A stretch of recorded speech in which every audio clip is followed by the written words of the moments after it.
Good evening, dear viewers. Hello and welcome to a new episode of the Daily Debate. I'm your host for tonight, Mohammed Abdurrahim. And the heart of Egypt beats with the voices, ideas and hopes of Egyptians from all over the world.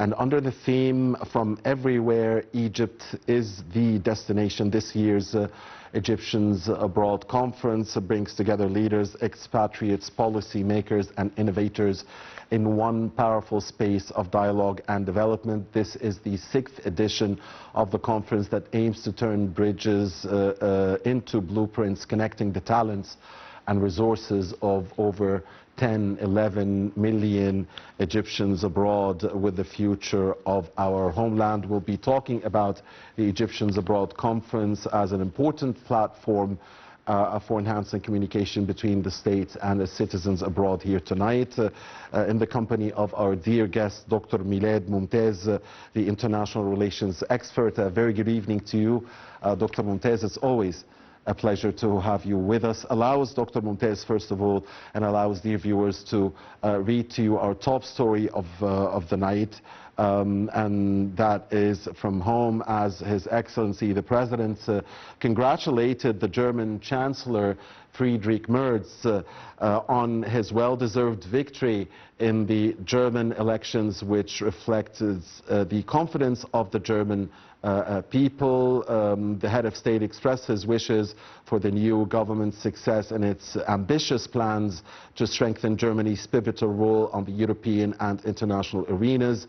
This came during a phone call between His Excellency President Assisi and the newly elected German Chancellor Friedrich Merz on Thursday.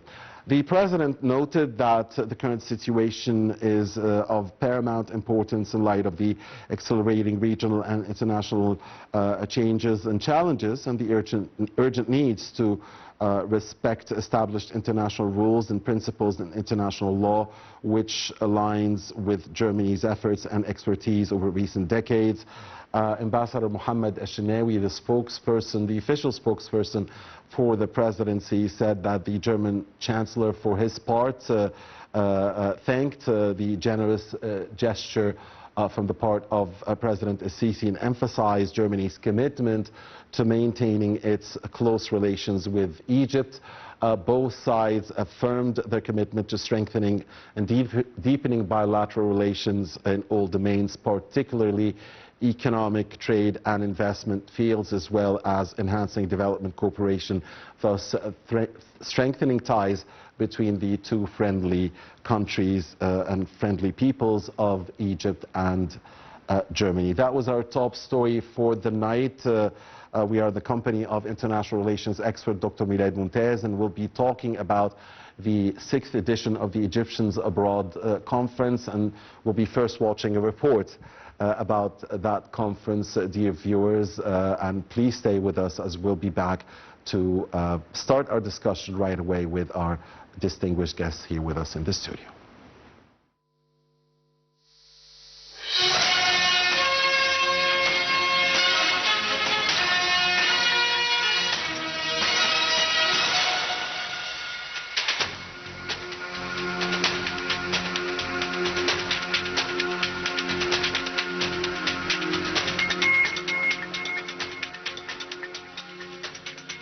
Egypt's Foreign Ministry has invited Egyptians living abroad to register for the 6th edition of the Egyptians Abroad Conference. Egyptians Abroad Conference, an important platform for enhancing communication between the state and its citizens abroad. The ministry emphasized the importance of registering quickly in Egyptians Abroad Conference via the designated electronic link. The conference aims to discuss issues of concern to Egyptians abroad, review available investment opportunities and strengthen cultural and social ties with their homeland. It also represents an opportunity to learn about government initiatives supporting Egyptians abroad and listen to their suggestions and aspirations. The conference also will witness high-level participation from officials and representatives of relevant authorities, enhancing the effectiveness of dialogue and constructive communication between the state and its citizens abroad. The 6th edition of the Egyptians Abroad Conference runs under the theme "From Everywhere, Egypt is the Destination." Deputy Foreign Minister Nabil Habashi has renewed his call to Egyptians abroad to participate in the conference. In a statement, Habashi emphasized the importance of this annual conference in exploring ways to enhance the care provided to Egyptians abroad, discussing all issues and topics of interest to them, listening to their views and suggestions, and responding to their needs. He urged Egyptians around the world to register promptly to attend the conference. Main goals of the conference include strengthening support systems for Egyptians living abroad, creating a platform for sharing concerns, suggestions and experiences, and deepening engagement between the diaspora and Egypt.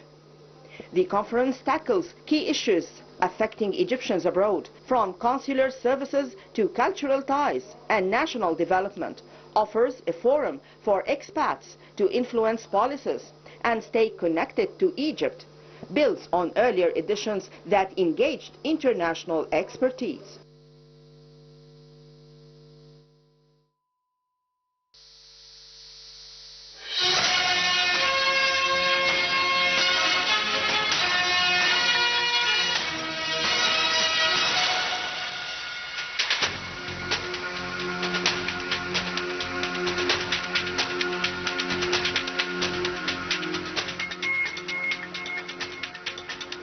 Thank you very much, dear viewers, for staying with us, and thanks to Manal Al-Ibyari and Khalid Abdelbari for this report. And we're back here in the studio with international relations expert Dr. Milad Momtaz. First of all, Dr. Momtaz, I think Egyptians are in every corner of the world. The official statistics are like around 11 million, but there might be even more Egyptians abroad. Yeah, estimates go like, estimates go like it's between 10 to 11 million, but I think it's more than 11 million. However, I'd like to highlight something that actually you mentioned. It's about, that we're almost everywhere on this planet. And this has to do with us, and our history, long time ago. Egyptians, I think, were among the first people in the world to navigate the world, to travel the world. And this has been contributing to our strength. I think that's one of the most important pluses in our history, that that not only that we have like heavyweight heritage, it's as well that that we know very well how to integrate. I have seen Egyptians in different areas in the world, and this is something I'd like to share with everyone. Yes. That that we know how to deal with people around the world. I've seen Egyptians far east in Japan. I've seen Egyptians, far west in North America. Have you counted how many countries you've visited? Many. Have you counted? Yeah. I think not as many, of course, but the point is that when traveling the world, we have to be very much aware that we get the max of experience, culturally speaking, societally speaking as well. So whenever we go around the world, we get to know more about people, about Egyptians and what they're doing. And if you don't mind, I'd like to share something that I've seen it myself. For example, in the United States of America, it was one of the top universities in the United States of America, and that was like a long time ago. And the dean of the university was Egyptian, proudly. He's a very successful professor, studying in the United States of America, getting promoted, getting higher positions in the United States of America. And of course, I would like to say that's something usual, because thankfully that we are very successful wherever we go. And this adds up to the entire thing. As we were talking, that is what it's us Egyptians. We have our own contributions everywhere we go. And this is something very important about us, educationally, business-wise, economically speaking as well. I've seen Egyptians in New York, and we all know that how economically active and engaging New York is. And I've seen very successful Egyptians as businessmen there in New York. despite the fact that we all know as well that how competitive New York is. But we know how to.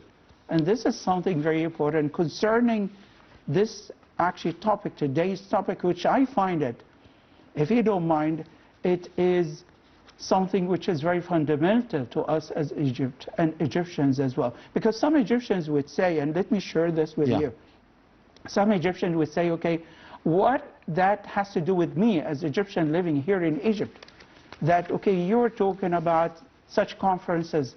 No, it has a lot to do. Exactly. With all of us, and we just have to go out to a break now to listen to the call for Al-Isha prayer, and then we'll come back and continue this very important discussion here on the Daily Debate. Please stay with us.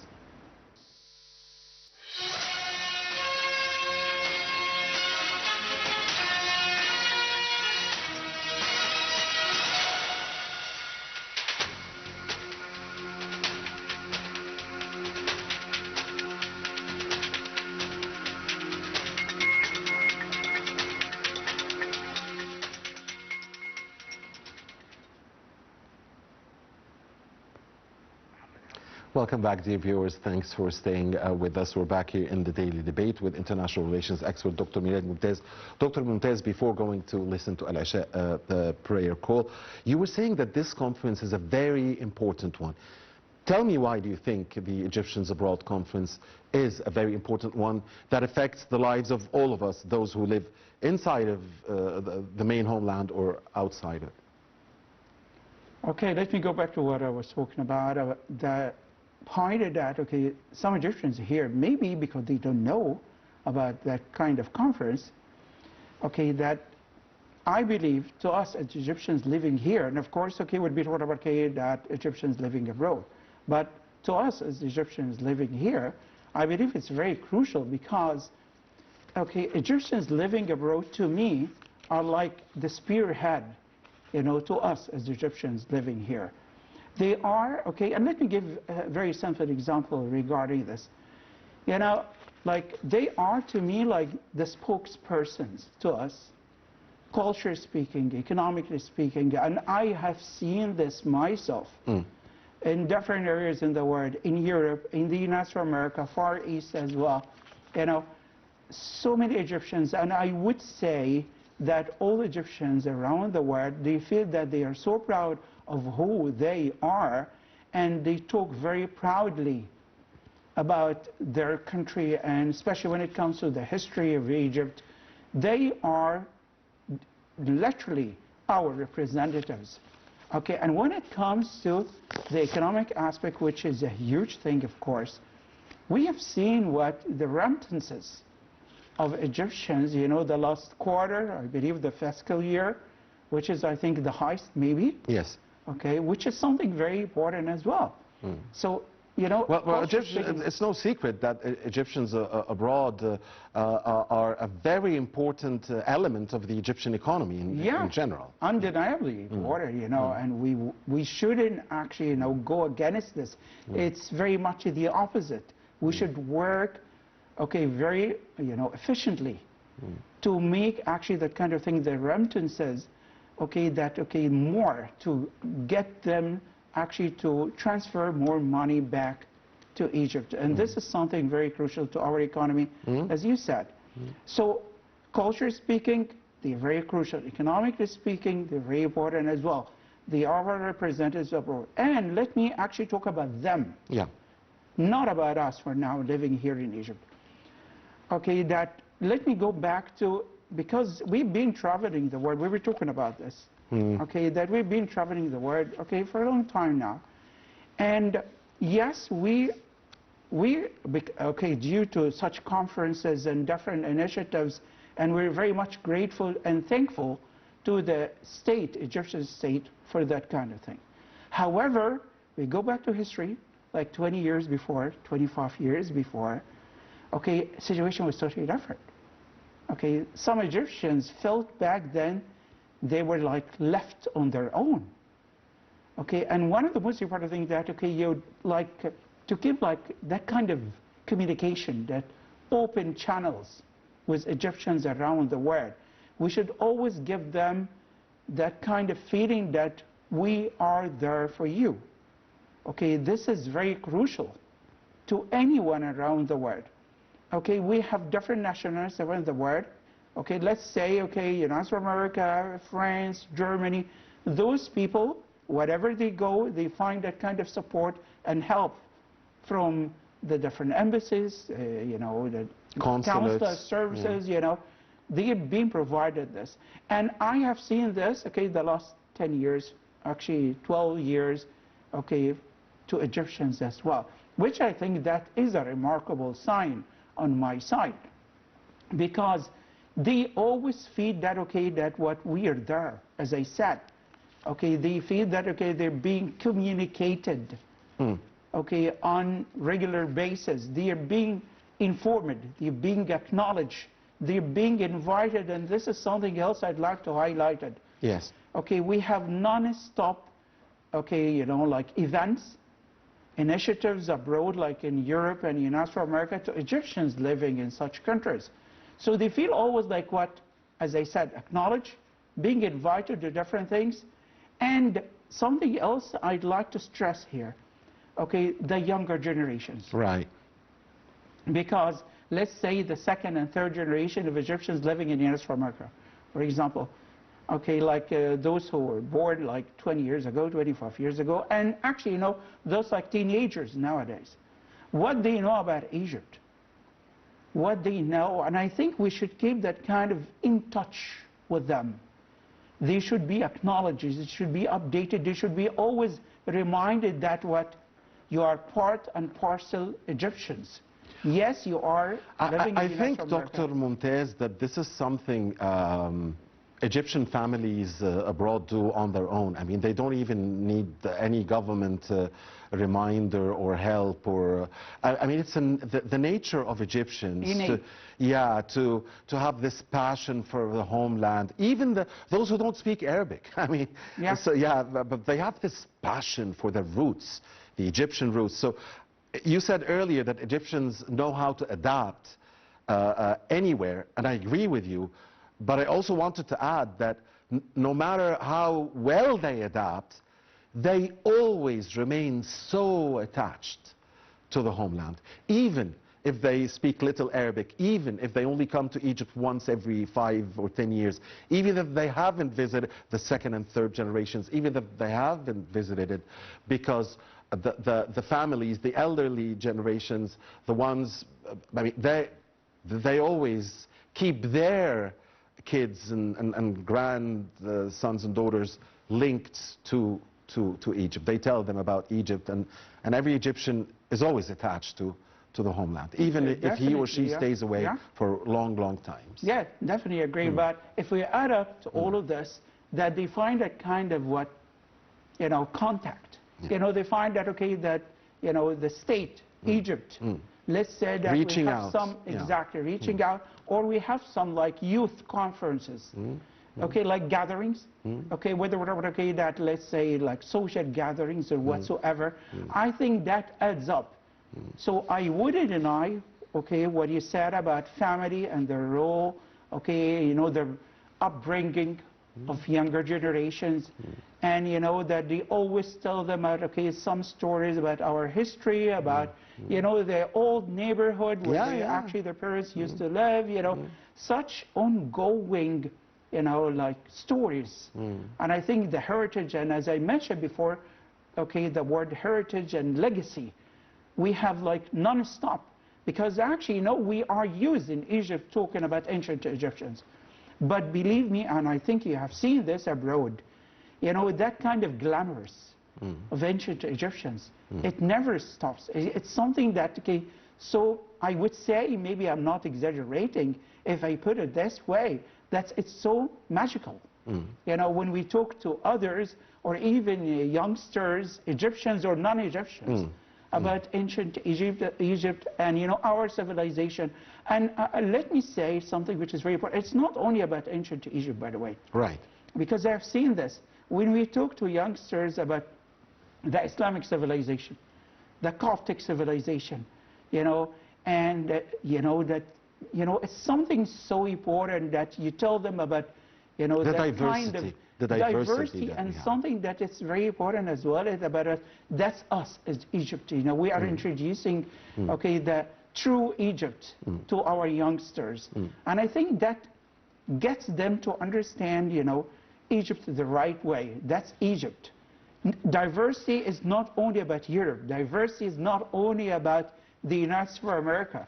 You know, diversity actually, and I'm not exaggerating once again, I think more or less it started in Egypt.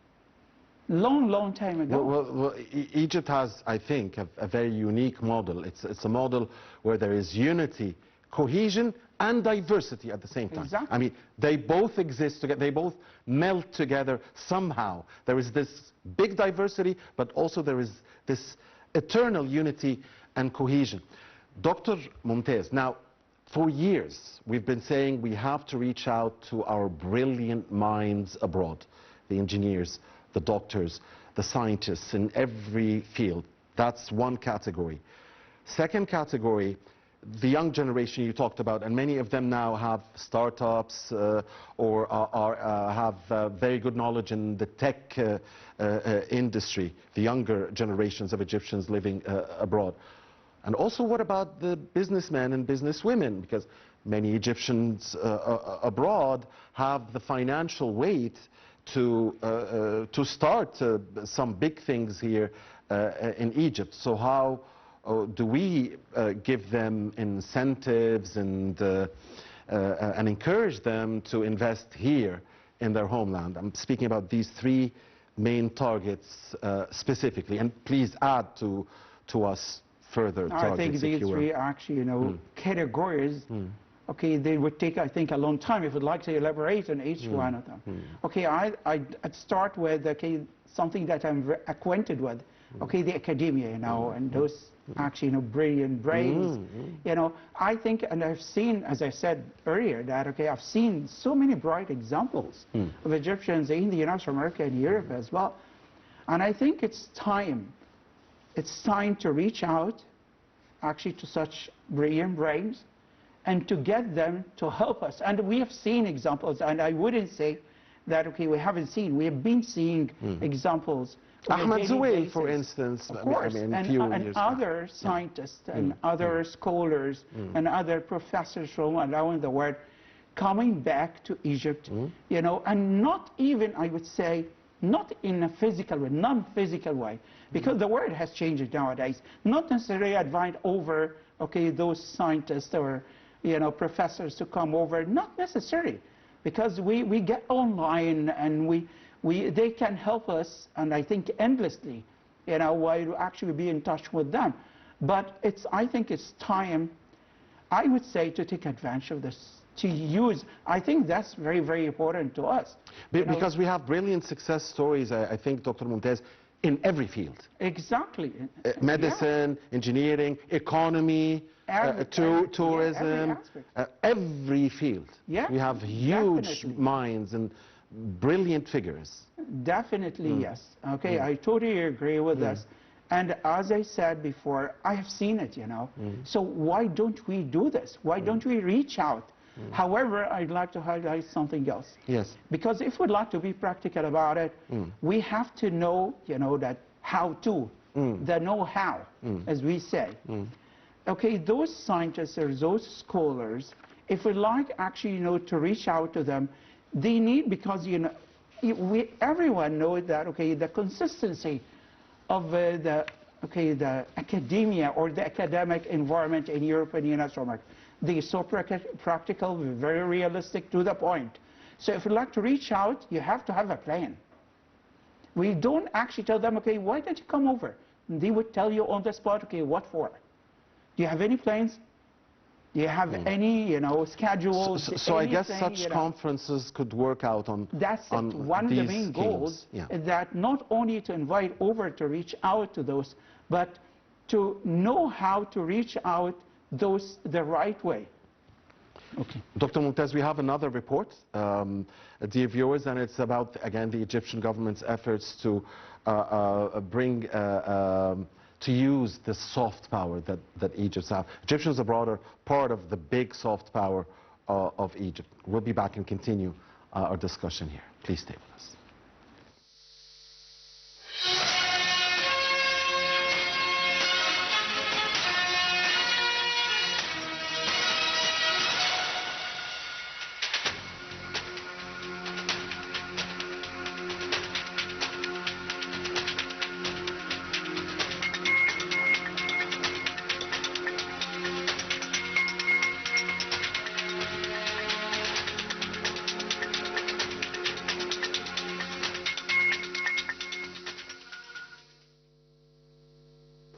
Egypt's government reaffirms that Egyptians living abroad are an integral and cherished part of the nation. They are considered both its soft power abroad and key contributors to national development. In the 5th edition of Egyptians Abroad Conference, the Ministry of Foreign Affairs pledged to improve support for Egyptians abroad issues through strengthening embassy and consulate capabilities, including additional staff and direct communication lines, fully digitalizing consular services for faster, more efficient processing, and regularly consulting with Egyptian communities to identify and address their needs. With strong backing from various ministries, the declaration of the 5th edition emphasized active promotion of investment opportunities for Egyptians abroad, particularly in new cities, industrial zones, real estate, Beit al-Watan, and green energy. Leveraging EU-Egypt finance partnerships to support Egyptian investments and employment, training, and youth development. The Ministry of Labor highlighted its expanding overseas labor representation and contractual protection, besides increasing vocational training in collaboration with the Ibtada initiative and the National Training Academy. Attendees expressed their full support for President Abdel Fattah el-Sisi and the government's efforts to safeguard national security and further economic and infrastructure growth, streamlining repatriation services for Egyptians members in addition to offering free legal support abroad for those unable to afford it, deploying mobile consular teams to respond more effectively to their needs. The final declaration put forward a comprehensive support plan for Egyptians abroad, anchoring its vision on 4 strategic pillars. First, enhance consular diplomacy, expand embassy services, digitize procedures, and engage directly with diaspora communities. Second, investment and economic engagement, promote investment opportunities, leverage international funding for diaspora projects. Employment and training, strengthen labor representation abroad, expand vocational training initiatives. Fourth, cultural and civic support, affirm political backing, facilitate legal consular assistance, ensure faster repatriation and aid. The declaration reflects Egypt's strategic commitment to transforming its citizens from observers into active partners through streamlined services, economic incentives, cultural representation, and strong diplomatic engagement. Let me know if you'd like the full official text or further details on specific initiatives.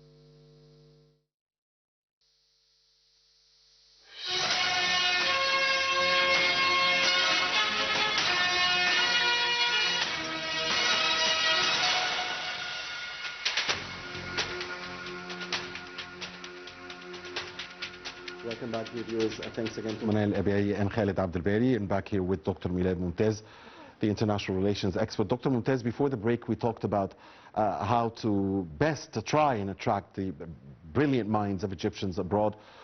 What about the businessmen and businesswomen, and what about the young generation, especially those who have startups or have the know-how in the tech world? Yeah. Okay, when it comes to businessmen, I believe it's kind of challenging. I wouldn't say it's impossible, of course, but it is challenging. Why that? Because, you know, once again, you know, the entire economic environment should be like attractive enough. You know, we should have enough incentives or whatsoever, economically speaking, to get them to see that, okay, that, you know what, okay, they tell themselves, okay, okay, wow, we have some good opportunity or good opportunities in Egypt, economically speaking, why don't we invest money back in Egypt? We want to get to that point with them. We want to convince them that, okay, yes, Egypt is a very good opportunity. Egypt is a very good place, economically speaking. You can come back, or not necessarily physically speaking come back. You can invest your money. You can actually, you know, set up your own business here in Egypt, and you run your own business even, you know, remotely. It doesn't matter. But we need, once again, as I said about what brilliant minds. I would say the same thing about, those businessmen and businesswomen. We need to have, coherent, solid plans. I wouldn't actually, I wouldn't be talking like in a vacuum that it's, wow, Egypt, that's your country. You should come back to Egypt. You should invest money, back in Egypt. No, I should have something coherent, and they should feel that we are taking this seriously, as we actually are doing nowadays. We mean it. We provide you with every possible thing, with easing the measures, economic measures, like the licenses and whatsoever, wanting to buy, let's say, a plot, a piece of land here or there, So we should actually, ease in the stuff, everything. You should convince them in a way or another that is what you don't have long list of complications on the way to get there. But when it comes to youngsters, because we were talking about this as well, the youngsters, in my mind, the most challenging, more challenging than bright brains and more challenging than the business community. Why? Because younger generations, they are being brought up differently in Europe, in United States of America, in Asia. When trying to convince them, they are totally convinced that as you said earlier, that, part and parcel, there is something deep down in myself, in my heart and soul, that I'm Egyptian. But when you try to get them to do something back, in Egypt, the approach should be different. And we were talking about this as well. I agree with you totally that they are the most challenging. In fact, even the young generation of Egyptians living inside of Egypt, they are hard to convince, it's hard to bring them on the boat. I mean, you have to really do well to encourage them to. The environment has to be conducive as well. Definitely, yes. And I really like what you said about, youngsters living here in Egypt, young men and young women. So I think it's because of the changes, rapid changes, especially when it comes to social networks and social media. And I think that's why the approach actually should change. Or in other words, we must change our approaches and our measures, to get to those youngsters as soon as possible, by the way. A very important point. And time went by very fast.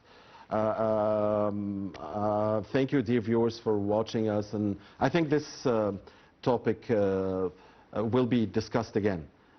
It's a very important one, and this conference, Egyptians Abroad Conference, is a very important one, and I think we'll be talking more about it here on Nile TV International. On behalf of you, we thank very much our dear distinguished guests with us here in the studio.